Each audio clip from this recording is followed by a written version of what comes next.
Tumeshatoa nafasi hiyo, tulimwomba huyu bwana Alois Nyanda aombe msamaha, alikaidi.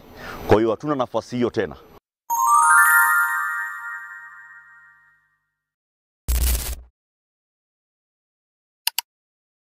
Leo ilikuwa ni siku ya mahakama ya hakimu mkazi mkoa wa Mwanza kutoa hukumu kwenye kesi namba 6166 ya mwaka 2024 iliyokuwa ikimuhusu mteja wetu ambao aliwakilishwa na mimi pamoja na wakili mwenzangu Godfrey Mringi kwenye kesi ya madai ya udhalilishwaji uliofanywa na mwandishi wa habari anaitwa Alois Nyanda, ambapo kupitia mtandao wake wa kijamii alichapisha taarifa za udhalilishaji zinazomhusu mteja wetu Aaron Titus Kaguru Mjuli wakati akiwa mkurugenzi wa jiji la Mwanza na wakati akiwa pia mkurugenzi wa manispaa ya Kinondoni kwa nyakati tofauti tofauti, ambaye kwa sasa ni mkurugenzi wa manispaa ya Ubungo jijini Dar es Salaam.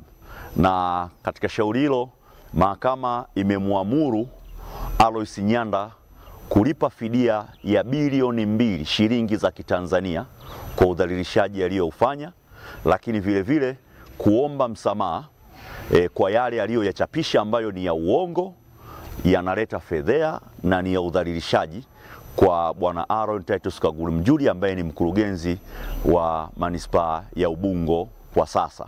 Lakini vile vile mahakama imemkataza yeye, wakala wake au mtu yoyote anayehusiana na yeye kuchapisha taarifa hizo ambazo amezichapisha kwa nyakati nyingine yoyote kuanzia sasa na ijayo, na pia kuziondoa taarifa hizo ambazo amezichapisha zinazomhusu bwana Aaron Titus Kaguru Mjuli. Lakini vile vile mahakama imemtaka kuomba radhi kuanzia sasa. Kwa shauri limehitimishwa katika misingi hiyo. Na pia anatakiwa alipe gharama za shauri ambazo bwana Aaron Titus Kaguru Mjuli aliziingia wakati wa uendeshaji wa shauri hili. Na sisi tunashukuru mahakama imetenda haki, na kwa sasa tunaangalia namna ya kuona anatekeleza vipi amri hizo ambazo mahakama imezitoa haraka iwezekanavyo.